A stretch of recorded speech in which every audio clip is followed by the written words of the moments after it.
ciidamada dowladda federaalka Soomaaliya ayaa maanta lidka diyaaradaha waxa ay ku weerareen diyaarad military oo ku soo xadgudubtay hawada dalkeena Soomaaliya ilaa iyo 3 gantaal ayaa lagu tuuray diyaaradda military taa oo la sheegay inay sawiranaysay xarumaha ciidanka xoogga dalkeena ay kaga sugan yihiin gobolka Gado iyo xadbeenaadka Kenya diyaaradda ay weerareen ciidamada xoogga dalka Soomaaliyeed ayaa la sheegay in ay si dirqi ah ku baxsatay kadibna ay ku laabatay dalka Kenya oo markii hore ay ka soo kacday محمد أحمد سمتر أو كم ده دتك ديجان كمجال بلد حاوي قبل كجدو أو قد كتلفون كأن كل حريري أيام مركو روح كوي دي سيدا أي واحد عن يهاد حال كسيدا ويهي ساكنوا وحلقوها بالاستديارات محنقول على قوة وحصوروها محنقول أول صدحات كتشتو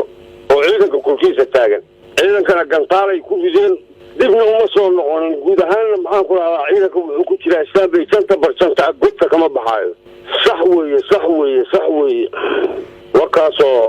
أنتاس وصحوية وين عرفت وكاسو أي عيدك إسكوه فلي ودامر بيكاهي وحيكسو بشدك الجرباري حقيلا هو صورين هاي لكن لو قصدي دي هل عليك صاحب على الجلسات الوجود ما سد حبين با لما حبين هرية ساكا يا كوه انت كلا أجاس قدون دوهي معاكم على أي تحاجيو قدون دوهيو meesha la yiraahdo alwaaq inta ka dhaxaysay waxaan ku raada antiloyinka duqeynaysa xoolaha kuuleynaysa waxa keenay baa isleeyahay rugaha ciidamada ay fadhiyaan bay baasha sawiraysa inay sawirata rabtay hadii hawada saddexaad maxaa taagay diyaaradan meel kale u socono ciidanka dushiisa maxaan ku raada maraysa markii gasaanka lagu ridayo maxaan ku raada xuduudeeda ku carartay maxaa kale doonaysa diyaaradaha Kenya gaar ahaan kuwa militariga ayaa la sheegay in marar badan ay si qaldan u isticmaaleen hawada dalkeena iyaga oo habeenkii inta badan soo guureen jiray balse hadda ay u agbadasheen in maalin cad ay hawada dalkeena ku soo xadgudbaan taa oo u muuqata in Kenya ay wado daadaansi dagaal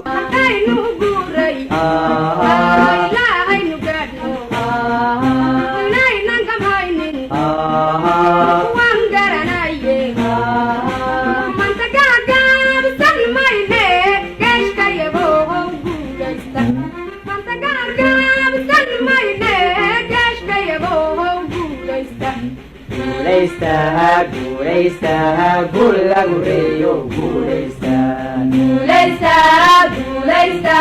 Gulla gureyo, gureysta.